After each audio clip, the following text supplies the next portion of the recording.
Cordial saludo. Dios les bendiga a todos. Bueno, el tema de hoy es un tema muy interesante. Tiene que ver con el cambio de mentalidad que debemos adquirir en momentos como estos momentos de cuarentena que estamos viviendo, porque de ello dependerá de la manera en que reaccionemos y que puede afectar nuestra salud y la interacción o relación con los demás, y en especial pues con quienes convivimos. Quiero comenzar eh, usando un texto bíblico que está en Joel, el capítulo 3, el verso 10. Dice así: forjad espada de vuestros asadones y lanzas de vuestras hoces, diga el débil, fuerte soy. El ser humano está hecho o compuesto o interactúa permanentemente con las emociones. La Biblia dice en Lucas 2:52: y Jesús crecía en sabiduría, en estatura, en gracia para con Dios y para con los hombres. Jesús, momentos antes de ser apresado para llevarlo, para ser dirigido a la crucifixión, la Biblia dice que él llamó a sus discípulos y les dijo: mi alma está muy triste, acompáñenme. Es decir, experimentó la emoción de la tristeza. Pero también hay un texto donde dice la Biblia que Jesús se regocijó en el Espíritu y dijo: yo te alabo, oh Padre. Es decir, experimentó la alegría. El día que encontró a los cambistas en el templo, se llenó de ira y los sacó a todos. Es decir, experimentó la emoción de la ira. ¿Qué es la ira? Las emociones son funciones adaptativas que tiene nuestro cerebro. ¿Qué quiere decir eso? Que sirve para adaptarnos, acomodarnos, saber cómo interactuar en un momento específico, en un momento dado. Las emociones no son permanentes, ellas son temporales y están diseñadas para actuar en un momento en que nosotros lo necesitemos o estimular a nuestro organismo. Vamos a ver la relación de una emoción con nuestros sistemas: el sistema endocrino, el sistema inmunológico, el sistema cardiovascular, nuestro sistema límbico emocional. Entonces comenzamos. Hay una amenaza o hay un estímulo. Ese estímulo, llámelo estrés, llámelo peligro, como usted quiera. En el momento en que hay esa amenaza, nuestro cerebro lo percibe y él inmediatamente actúa. Vamos a tomar la emoción más famosa que es la ira. Entonces, él inmediatamente va a actuar. ¿Cómo va a actuar? El cerebro es el que controla todas las funciones ejecutivas, es decir, del control, del juicio, las buenas decisiones, lo que debo hacer. Eso como si usted fuera, vamos a poner el ejemplo como si fuera usted manejando un carro. Va manejando su carro normalmente y de un momento a otro hay una situación complicada y el pasajero de al lado que no sabe manejar, pero ese día quiere experimentar, lo empuja a usted, lo quita y le dice: yo voy a manejar. Cuando nosotros experimentamos esas emociones fuertes como la ira, entonces nuestro cerebro, el lóbulo frontal, que es el que controla todo, él va manejando las cosas, pero cuando entra una emoción así, de una forma inesperada y recurrente, el sistema límbico, que está conformado por un grupo de células llamada amígdala principalmente, ella toma el control. Y es como si le dijera al conductor, el que no sabe le dice al conductor: quite, que voy a manejar yo, y lo quita y él empieza a manejar. Él sí sabe dónde está el freno y el acelerador, pero él no tiene la experiencia del conductor porque él no lo ha hecho. Algo así parecido es lo que ocurre. Entonces el sistema límbico toma el control y quita al lóbulo frontal, a la parte racional, la que donde están las funciones inhibitorias, el que le dice: pare, no haga eso, no diga, lo quita y toma él el control. Lo primero que hace es afectar el sistema cardiovascular y le manda una orden al corazón diciéndole: acelérese. Entonces vamos a suponer, esta es nuestra sangre. Necesitamos un gran flujo de sangre. Cuando ayer se necesita que la sangre llegue rápidamente y en grandes cantidades a nuestros pies, a nuestras manos, porque vamos a reaccionar, vamos a hacer algo. necesitamos fuerza.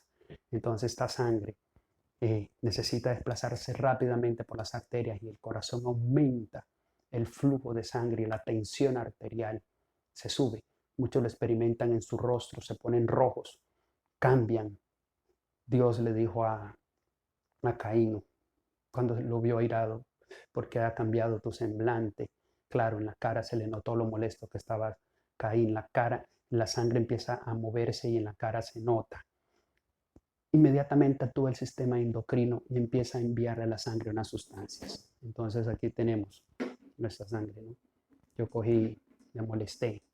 Entonces lo percibió, eso es automático y al mismo tiempo lo percibió el sistema endocrino.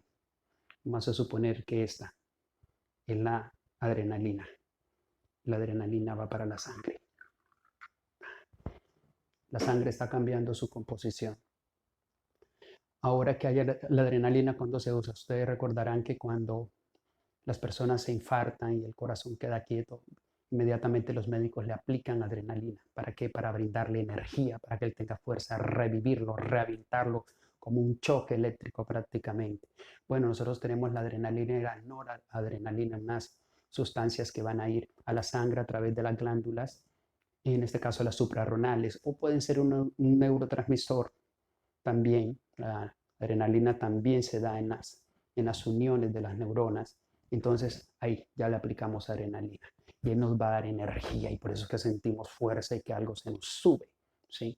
Pero también hay algo más que se va a seguir aplicando, ¿sí? No solamente adrenalina, porque como se ha hecho contacto con el sistema endocrino, entonces notemos aquí, alguien más va a caer. Cortisol. Cortisol, la hipófisis, activa la producción de cortisol y esto va a la sangre. La sangre está cambiando su textura. Hay unas sustancias químicas que empiezan para moverse a través de nuestro organismo. ¿Qué hace el cortisol? El cortisol es el que me inquieta, ese es el del estrés, pero él también hace algo, me bloquea y hace que yo solamente vea una ruta, vea un camino. Ustedes recordarán el texto que el Señor, donde está en 1 Corintios 10:13. No os ha sobrevenido tentación que no sea humana, pero fiel es Dios, que no os dejará tentado más de lo que podéis resistir. Y en medio de esta situación dará la salida. ¿Por qué? Porque no la vemos. ¿Por qué no la vemos? Porque el cortisol nos bloquea. Y hace que veamos una sola solución en medio del problema.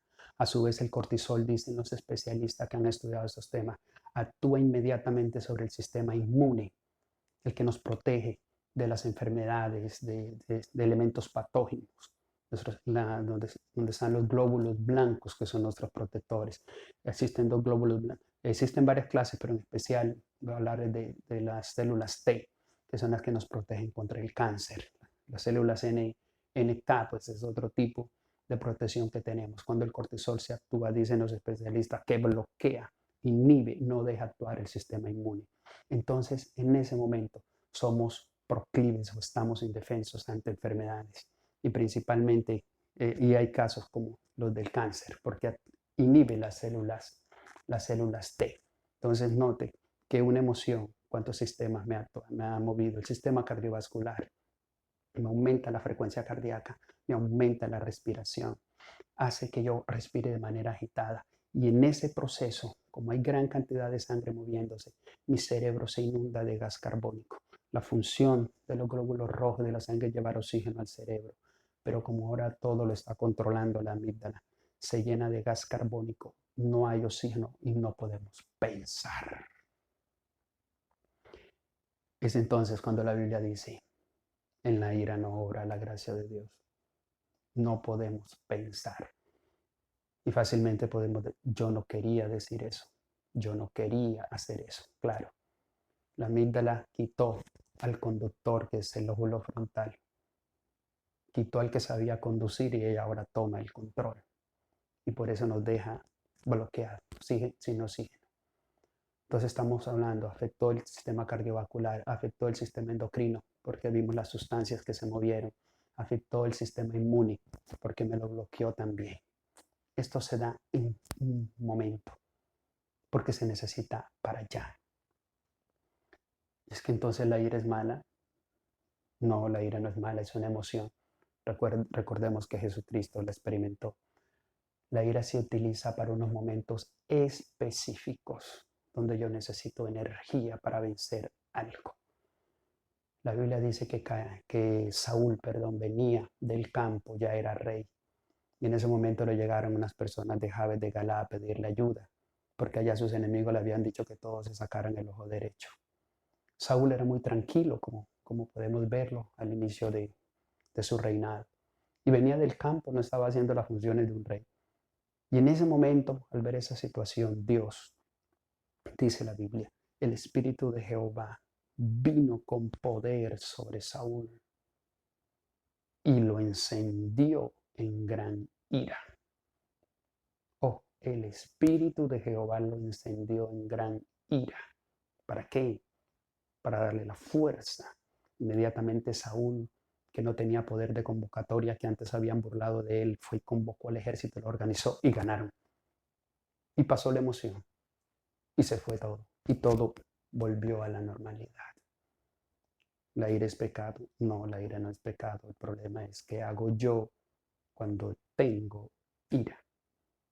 ¿Qué hago yo cuando tengo ira? La ira es una emoción normal y es para unos momentos. Terminada la emoción, yo debo volver a mi normalidad. Porque en esos momentos de ira, la sangre como está, las arterias se cierran para dar gran cantidad de flujo y aumentar la tensión arterial, se puede sufrir un infarto. Y alguien diría, entonces Dios, ¿para qué inventó eso?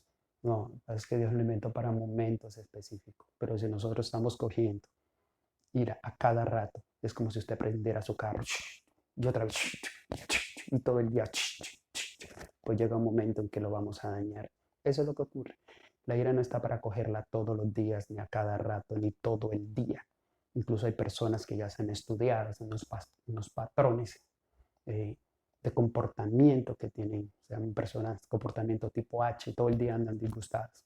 Bueno, y las de tipo A, que también son proclives a, a sufrir infartos, como lo vamos a ver más adelante. Entonces, ¿qué hemos visto ahorita? Cómo funciona la emoción de la ira, que es normal, que no es pecado, que se necesita para vencer a los enemigos. Entonces, cuando yo debo coger ira contra mis enemigos, yo debo coger ira para vencer eso que no puedo. Yo digo, uy, esto me ha estado ganando mucho tiempo, ya no me voy a dejar ganar más.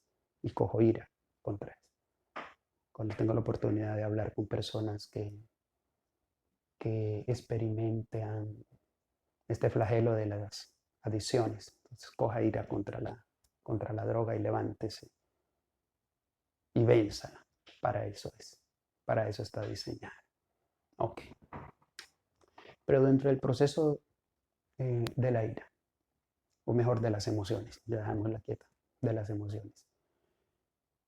Eso lo experimentamos con alguien, no estamos solos. El problema es cómo vamos a reaccionar con ese alguien que tenemos al lado. Porque cuando se dan las emociones, se generan los conflictos.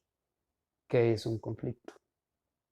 Es un enfrentamiento entre dos partes, entre dos personas, porque hay unos intereses diferentes, ya sea porque el uno siente que le quitaron, el otro siente que le invadió o cosas parecidas. Todo lo hemos vivido.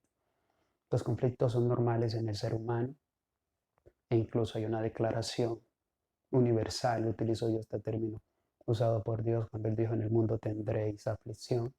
Cuando revisamos lo que escribe el autor ahí a los Eclesiastes, habla todo el tiempo en la aflicción de la carne. Y aún el apóstol Pablo cuando escribe a los Corintios hablando acerca del matrimonio le dice que esta es aflicción de la carne. O sea, son declaraciones universales que nos arropan a todos y no podemos escapar de ellas. Entonces los discípulos de una vez preguntaron ahí en Mateo 19, oiga, y entonces así para qué se van a casar. Uy, qué problema en el que nos metimos, ¿no? Para los conflictos, la solución para los conflictos se llama negociación. ¿Qué es la negociación? Pues sentarnos a dialogar para dirimir un conflicto. Pero yo les voy a hablar de 3 clases de negociación, no más, 3. Y vamos a ir revisando la personalidad en ese momento de la negociación. Entonces tenemos el caso El yo gano todo. Vamos a negociar, pero yo voy a ganar. Vamos a hablar, pero yo tengo la razón. Vamos a hablar, pero ya esto aquí está definido, porque yo voy a ganar. Tipo de personalidad, tipo A. Así se llama, tipo A. Se llama en psicología clínica, tipo A. En la Biblia vemos un caso, Acat. Acat. Un día le encantó la viña de Nabot y hubo un conflicto, pero él fue a solucionarlo, a negociar. Entonces le dijo a Nabot, Nabot, yo quiero tu viña, vamos a negociarla, yo te voy a ofrecer otra, pero la que me interesa, pero quiero tu viña, es decir, yo voy a ganar esta negociación, yo lo voy a hacer, me interesa tu viña, mejor dicho, dámela. Nabot sintió que le estaban vulnerando un principio, porque los principios no se pueden negociar, los principios ya están definidos y no se pueden. Nabot se le paró y le dijo, no, aquí no hay negocio, hay otras cosas que podemos negociar, pero los principios no. Acá se molestó muchísimo porque era esa personalidad tipo A, yo gano, es más, yo soy el rey, yo tengo la autoridad, yo tengo la razón, yo tengo la fuerza, entonces yo gano. Como Nabot no se dejó, entonces se fue triste y enojado. Al mismo tiempo sufría de algo llamado baja tolerancia a la frustración. ¿Qué es eso? Que no puedo perder, que yo tengo que ganar como sea. Porque si las cosas salen mal, entonces yo ya estoy mal. Y esto es bueno que lo manejemos para que nuestros niños no vayan a aprender baja tolerancia a la frustración. Porque cuando algo les sale mal, cuando la novia los deja, cuando pierden la materia, se quieren cortar las venas. Y en ocasiones también, y eso lo aprendemos, lo aprende muy fácil de los adultos, cuando nosotros tenemos reacciones así, que todo lo queremos ganar y si perdimos algo, si esto no me salió, si esto no era como yo quería, entonces ya hay un problema. Eso se llama baja tolerancia a la frustración. Y esas personalidades de tipo A son las que son, sufren accidentes cardiovasculares o infartos con más frecuencia. Porque según la estadística, la mayoría de la gente o las muertes más frecuentes en el mundo no son por el SIDA ni por el cáncer, son por infartos o por isquemia, que es el término técnico. Sí, sufren eso. Esa es la estadística a nivel mundial. Y los de tipo A son los primeros candidatos a esto, a subirse en ese barco del infarto. Así que vamos a tener cuidado. En el momento de la negociación, entonces negociación, yo gano. Segunda negociación, que él gane todo y yo pierdo todo. Sí. En este era yo ganadores, no, que él gane todo. Este tipo de personalidad se llama personalidad tipo C. Es gente que reprime sus emociones, prefiere no decir nada, prefiere callarse, prefiere aguantarse y cree que está haciendo bien. Pues no, aunque usted se está aguantando y aunque usted se está, esas mismas sustancias, esas mismas, están cayendo a la sangre y los mismos sistemas se están activando. Pero en este tipo de personas, de una manera particular, ataca el sistema inmune y afecta a las células tipo T, que son las que nos protegen contra el cáncer. Entonces los estudios dicen que este tipo de personalidad que se reprimen las emociones es la gente que tiende a sufrir de cáncer. Ahora recordemos que todas estas sustancias que ahora están en la sangre, ellas tienen que eliminarse. Pero antes de eliminarse hacen el recorrido por todos nuestros órganos. Recuerdo que hay químicos bastante. Si es una vez en cuando eso no pasa nada, pero si es todo el día, todos los días, durante la semana, durante el mes, durante el año, es que si le estamos echando químico permanentemente, puede afectar mis órganos. ¿Por dónde van a ser eliminados? Por el sistema digestivo. Y cuando pasa por el sistema digestivo, ahí es donde la gente sufre de gastritis, de úlcera y deja otra cantidad de huellas. Y en este tipo de personas, tipo C, el cáncer. ¿Quiénes son? No gane usted todo. Yo no digo nada. Yo me quedo callado. Sucede mucho con las damas, ¿no? Yo me quedo callado. Él va a hacer esa actividad, le va a ir mal, yo sé que le va a ir mal, todo está claro, pero yo no le digo nada. Bueno, la Biblia dice, pecado es saber hacer lo bueno y no hacerlo. O sea, yo sabía hacer lo bueno y me quedé callado. Incluso ahí está la historia de la atalaya, ¿no? Ahora miremoslos en las leyes humanas. La Biblia dice que eso se llama omisión, que yo sabía y no lo hice. Dejé de hacer o no lo hice. Eso se llama omisión. Entonces, no, la idea es expresar. Pero ahorita vamos a ver de qué manera se debe hacer. Y el tercer punto de la negociación es el gana-gana. Pues gane usted un poquito, yo gano otro poquito. Pierda usted un poquito, yo pierdo otro poquito. Porque ojo con la baja tolerancia a la frustración. No siempre puedo ganar. Y cuando pierdo, pues perdí. Si esta vez me tocó perder, perdí y ya. Y seguimos adelante. Así es. Entonces gana-gana. Coges un poquito, yo otro poquito. Pierdes un poquito, yo pierdo otro poquito. Pero no podemos tomar las dos posiciones. Ahora, es fácil no negociar. Roboán, rey, hijo de Salomón. El pueblo le dijo, Roboán, vamos a negociar. ¿Cuál es el negocio? Tu papá nos tenía mucho impuesto, nos tenía una carga enorme. Queremos negociar. Bájanos la carga y nosotros te serviremos, le dijo el pueblo de Israel. Ese reino tan grande y fuerte que dejó a David. Robán dijo, no, no señor. Ah, mi papá les puso carga, pues yo les voy a poner más. Y no vamos a negociar. Como no hubo negocio, se dividió el reino de Israel ese día, ese momento. Ahí. Las tribus se fueron con Jeroboam y quedó Robán con Judá. División por no negociar. Un reino dividido no prospera, no funciona, dijo el Señor. La cita que leí, vamos a revisarla. Perdón, antes de revisar el texto inicial, yo quiero decirles algo más sobre la negociación. El convenio, mejor la Convención de Ginebra, fue un documento, un tratado que firmaron los países en 1949, ahí iniciaron, terminada la Segunda Guerra Mundial, y en ella que acordaron cómo es que iban a pelear, cómo es que se iban a matar cuando tuvieran guerras, cómo era. Entonces hicieron unos acuerdos. ¿Cómo así? Que si usted tiene rehenes, no los torture. Si usted tiene heridos, no los remate. Si usted encuentra un enemigo suyo herido, deje que lo atiendan la Cruz Roja. Así, esas son las normas para la guerra y por eso establecieron que son los delitos de lesa humanidad y cosas así. Bueno, los hombres para matar se hicieron un convenio para pelear. Como el conflicto es normal al interior de las parejas, pues también tienen que haber unas normas que las establece cada uno.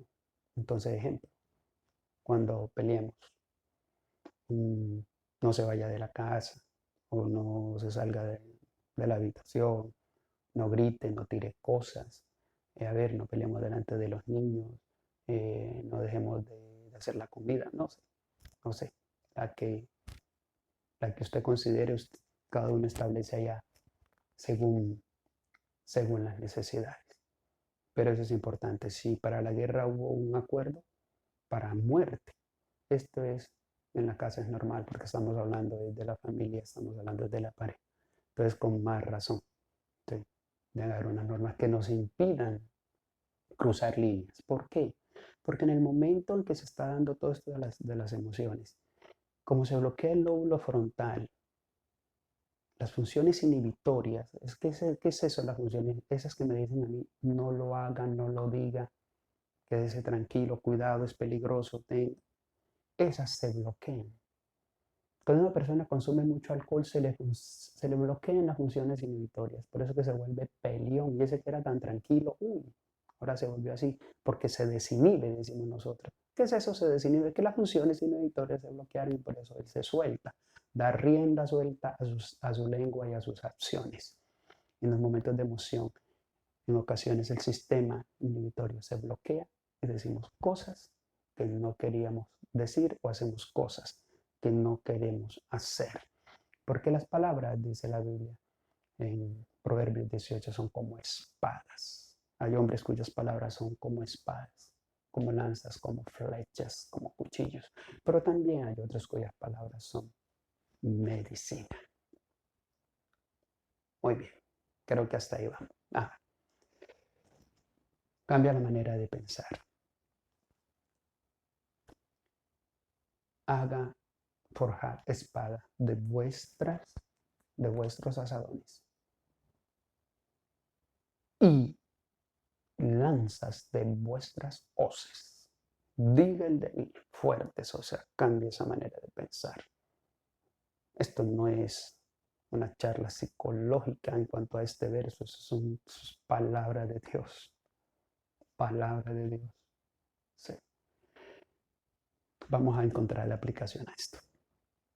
La Biblia dice, ¿por qué hay que cambiar la manera de pensar? Porque ahorita estamos en un escenario diferente al que veníamos. Antes llevábamos una vida normal, salíamos para todos lados. En el caso eh, de los ministros, hacían su culto, dirigían su culto ahí en las congregaciones, desde un púlpito. Hoy no, cambió, tocó cambiar, cambió el escenario, cuarentena, no se puede salir, no se pueden reunir. ¿A dónde tocó echar mano al celular, al internet? Entonces cambió el escenario, nos tocó cambiar. Y ahora el estilo de administración es diferente. Ahora los negocios son por internet, ahora todo se mueve más por el internet, porque cambió el escenario. Haga espada de esos asadones. Esa herramienta que usted tenía antes, en estos momentos ya no sirve. Hay que cambiarla. Esas hoz que antes le servía para cortar, ahora ya no. Ahora necesito que hagan lanzas, porque el escenario cambió, dijo el Señor. Y para eso cambie la manera de pensar, dijo el Señor, diga el débil, fuerte soy, yo puedo hacerlo. Porque alguien, pues yo no puedo cambiar eso, ya siempre he sido así, ya tengo tanto tiempo, ya no puedo. Sí puede, el Señor dice, diga el débil, fuerte soy. Y la mente tiene una característica muy especial, nuestro cerebro. La mente cree lo que uno le diga. Si yo le digo a mi mente que yo soy bruto, ella lo cree. Si yo le digo que soy inteligente, ella lo cree. Si yo le digo que no puedo, ella lo cree. Pero si yo le digo que soy capaz, ella lo cree. Porque Dios hizo esto así. Y Él fue quien lo dijo. El día que Israel entró a la tierra prometida, su primer día, dice la Biblia, que comieron los frutos de la tierra. Y al siguiente día el maná no volvió a caer, porque ya estaban en otra tierra. Ellos llevaban 40 años comiendo maná, llevaba el pueblo, acostumbrados a que el maná cayera en la mañana, ellos lo recogían, y por la tarde lo recogían. Pero cuando llegaron a la tierra prometida, el Señor dijo, ahora son de los frutos de la tierra, ahora esto cambió. Ahora ya no van a salir y el maná está ahí, no, vaya busque las verduras, vaya busque los animalitos, las ovejas, las vacas, lo que sea. Ya es diferente, vaya y adquiera ese territorio, cambie, porque el escenario cambió. A ellos les tocó cambiar, eso está en Josué capítulo 5, sí, verso 12. El escenario cambió. Por eso haga espada de vuestros asadones y lanzas de vuestras hoces y cambiemos esa manera de ver las cosas.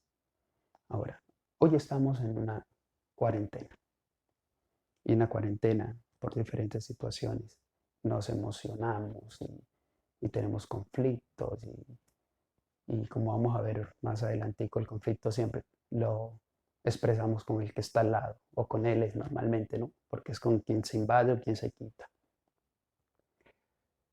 La cuarentena es la misma para todos. El escenario mundial de contaminación biológica es el mismo para todos. Pero quiero repetir este ejercicio que me gusta mucho. Observemos aquí. ¿Qué es el estrés?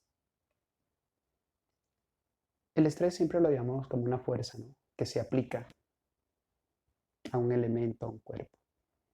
Pero vamos a ver que lo importante no es tanto la fuerza del estrés, es cómo yo reacciono a ella. Todos estamos en cuarentena, todos estamos al borde, expuestos al COVID, todos tenemos situaciones complicadas, todos estamos encerrados. Ese es estrés. Y el estrés me coge a mí así, me dobla, me dobla, me dobla, la misma fuerza. Pero yo me puedo normalizar. La misma fuerza de estrés para este material, lo estira, lo estira, lo estira, lo estira. Y él vuelve a su punto.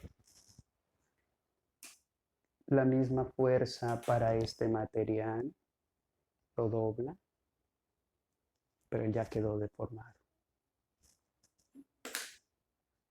La misma fuerza para este material a este lo partió, lo destruyó totalmente. ¿De qué depende? Del estrés es el mismo para todos. La manera como reaccionamos a ello, la manera de qué estamos hechos. Cada material, de acuerdo a su contextura o estructura, reaccionó de una manera. El uno se dobló, pero luego volvió. El otro se dobló y quedó deformado. El otro se partió. Otros se estiraron y volvieron. ¿De qué estamos hechos? Bueno, estamos hechos de la gracia de Dios. Tenemos oportunidad para volver a nuestro. En nosotros está la templanza. En nosotros está el fruto del Espíritu. Sí. Podemos normalizarnos, podemos con esto, porque todo lo puedo en Cristo que me fortalece. Vamos a ir unos momentos a ese momento de conversación, de negociación. Seguimos en la negociación, porque la mentalidad del cambio tiene mucho que ver con la interacción. Seguimos el tema de negociación. Volvemos mejor. Cuando se está negociando, cuando se está conversando, cuando se está dialogando, cuando se está peleando, como quiera llamarlo, es importante el lenguaje. Muy importante el lenguaje. Saber qué vamos a decir, pero también cómo lo vamos a decir. Porque muchas veces yo puedo tener la razón, pero si yo no sé expresarla, la puedo perder. Y eso que me estaba favoreciendo ahora se devuelve en mi contra. Es como un boomerang, ¿no? Yo lanzo el boomerang y él se va a regresar. Y con la fuerza que yo lo lance, con esa misma fuerza, lo tengo que recibir. Si yo tiro muy duro, hay que estar bien paraditos y listo porque viene duro también. Es importante que en los momentos de diálogo ataquemos las acciones, siempre las acciones, nunca la persona. ¿Cómo así? Usted le pidió un favor a su pareja y la pareja no lo hizo porque se le olvidó, porque por 50.000 razones. Ok, gracias a que ella no hizo ese favor o él no hizo ese favor, hubo una pérdida. Entonces nos ponemos eufóricos, como es normal. Entonces decimos, mira lo que ocurrió, porque tú no hiciste eso, tuvimos esta pérdida, ahora se nos complicó más el asunto, porque tú llegaste tarde, entonces mira que perdimos esta oportunidad. Cuando la persona escucha eso, da como vergüenza o nos da, y qué pena, se me pasó, se me olvidó, disculpe. Pero si en vez de decirle así, le decimos, porque, por lo que hiciste, tuvimos esta pérdida, pero claro, que tú eres un irresponsable, que contigo no se puede contar ni sirves para nada. Ya ahí estamos atacando la persona. Y cuando atacan la persona, pues todos reaccionamos y nos pellizcan, saltamos. Y ahí se complica el proceso de negociación porque estamos atacando a la persona. No es lo mismo decir, eso que usted está diciendo, que está expresando, o esa idea que tiene, es equivocada o no es cierta. A decir, lo que pasa es que usted es un mentiroso, un loco que inventa cosas, que está como para llevarlo al manicomio. Cuando atacamos a la persona, pues inmediatamente la contraparte reacciona. Entonces es muy importante el lenguaje, qué vamos a decir y cómo lo vamos a decir. Es importante en el momento del diálogo también. Hay unos especialistas que dicen que el cerebro del hombre es como las cajitas. No tiene tantas redes neuronales como las mujeres. Entonces, cajita para el fútbol, cajita para el trabajo, cajita para la familia, cajita para los niños, cajita para la diversión, todo cajita dividido así como por cajitas. Tenemos bolsillos acá, tenemos bolsillos, bolsillos, bolsillos, bolsillos, bolsillos y más bolsillos. En uno echamos la cartera, en uno otro echamos la moneda, en el otro echamos el billete, en el otro echamos el pañuelo, tenemos distribuido el celular por todos lados. El cerebro de las mujeres es tipo redes neuronales, donde ellas no tienen así, tienen un solo bolsillo y en ese bolsillo echan todo. Nosotros tenemos divididos y ellos echan todo. Entonces, como tienen revuelto todo, El día que nosotros damos oportunidad, el día que nosotros damos que decir, damos papaya, como popularmente decimos, entonces, ¿qué ocurre? Que se trae la pelea de hace 20 años, 15 años, 10 años, el año pasado, de hace mucho tiempo, y nosotros los hombres decimos, uy, pero si eso pasó hace mucho tiempo, y lo sabemos, pero no nos acostumbramos, uy, pero eso pasó hace mucho tiempo, ¿sí? Y ella nos trae, porque nosotros pues damos oportunidad para eso, ¿sí? Y si otra vez se revive la pelea de hace 15 años, por el tema de cómo estamos configurados cerebralmente, según algunos especialistas, por lo menos en la realidad se nota, se ve que tiene, que tiene muchísimo sentido. Un datico más, y es muy importante aquí en el tema de la negociación. Cuando estamos negociando, las emociones que más nos afectan, o cuando hay esas palabras así, o hacen que nuestras emociones sean más fuertes. Cuando hablo de emociones me refiero a la alegría, a la tristeza, a la ira, al miedo. Ellas ebullen más o se mueven más en nosotros cuando no las genera un familiar, no las genera un ser querido, que en este caso pues estamos hablando de la pareja. ¿Dónde hay sustento bíblico para eso? Ya que estamos en este escenario.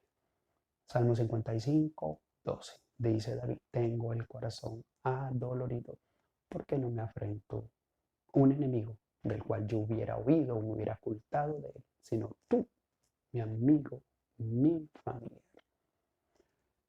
Por eso es que los procesos, ay, disculpe que me salga un momentico, pero cuando hay esos procesos tan complicados de abuso sobre todo, de que es alguien cercano a la familia, es más duro todavía. ¿Sí? Entonces acá cuando las ofensas vienen de la pareja, vienen del ser cercano, vienen del ser querido, golpean más la emoción, es más fuerte y se crean los sentimientos. ¿Qué son los sentimientos? Los sentimientos es la unión de una emoción con un pensamiento. Porque antes de ir al cierre quiero hablar un poquito de la tríada psicológica. ¿Qué es la tríada psicológica? Es como un triángulo, no disculpen que lo haga, pero va a ser un poco didáctico. Es un triángulo. En una esquina tengo la emoción, en otra esquina tengo la conducta y en otra esquina tengo el comportamiento. Y el uno me va a afectar el otro. Si yo pienso, si yo recuerdo que esa persona me hizo daño, ella es capaz de generarme una emoción de ira o de tristeza. O recuerdo a esa persona con cariño, entonces me genera una emoción de alegría. Y de acuerdo a la emoción que ahora me ha generado, entonces yo me comporto con ella. Entonces, emoción, pensamiento, conducta. Si yo modifico una, puedo actuar en las dos restantes. Si yo cambio mis pensamientos, cambio la manera de pensar, yo cambio mi emoción.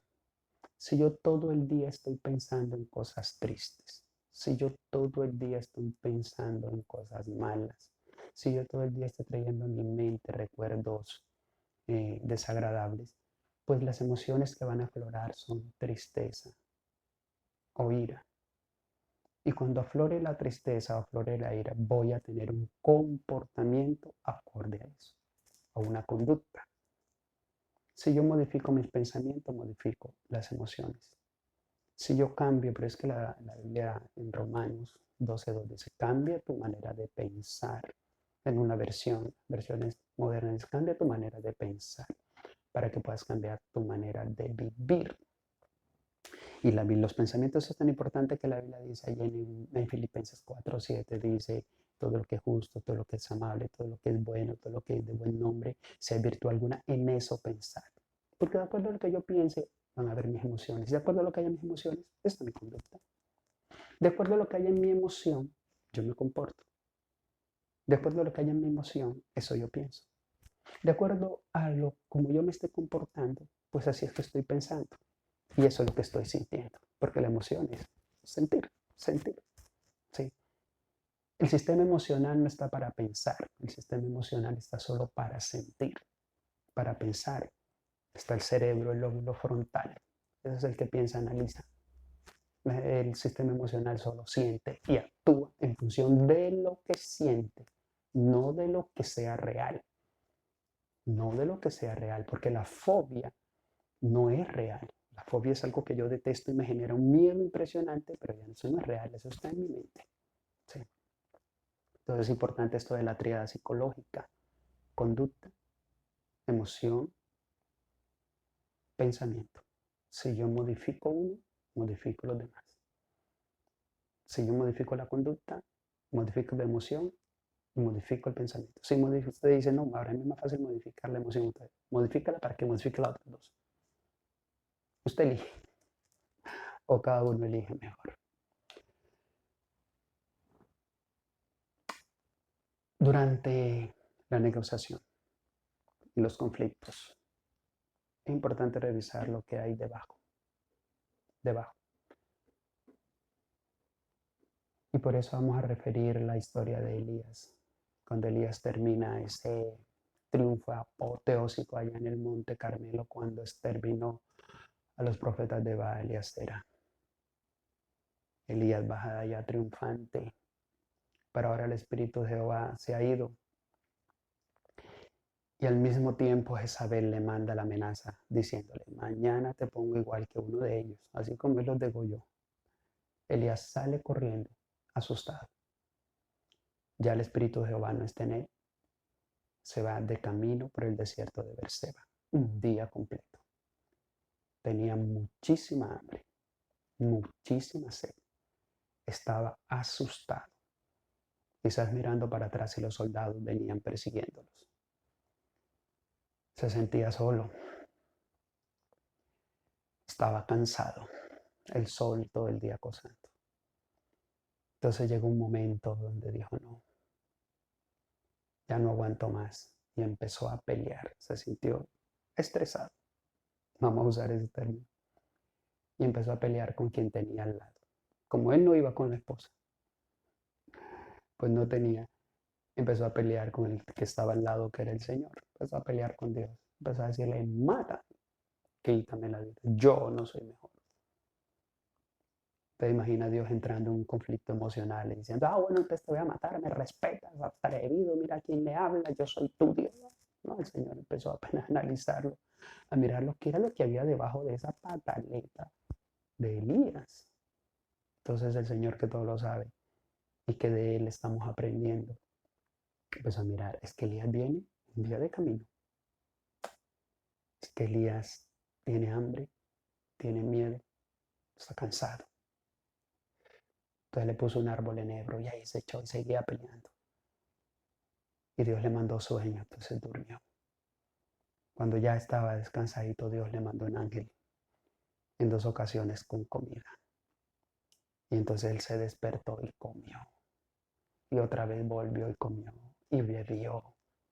Entonces ya no tenía ni sed, ni hambre, ni sueño, ni cansancio. Ya no tenía miedo porque sabía que el ángel del Señor estaba ahí con él.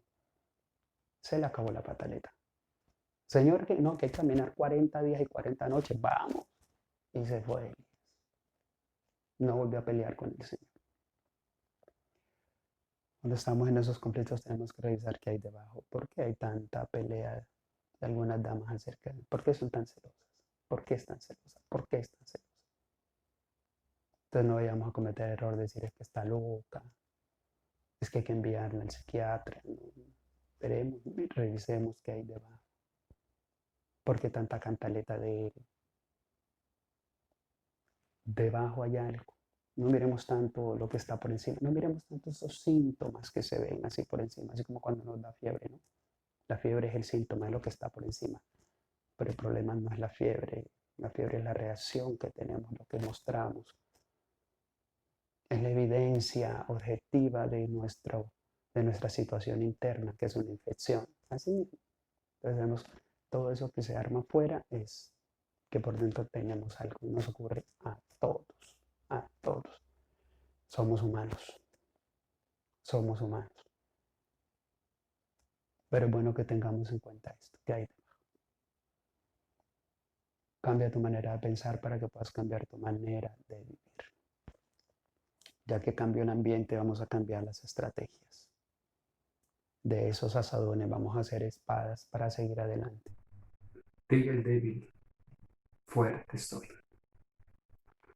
Cambia tu manera de pensar y cambiaremos nuestra manera de vivir.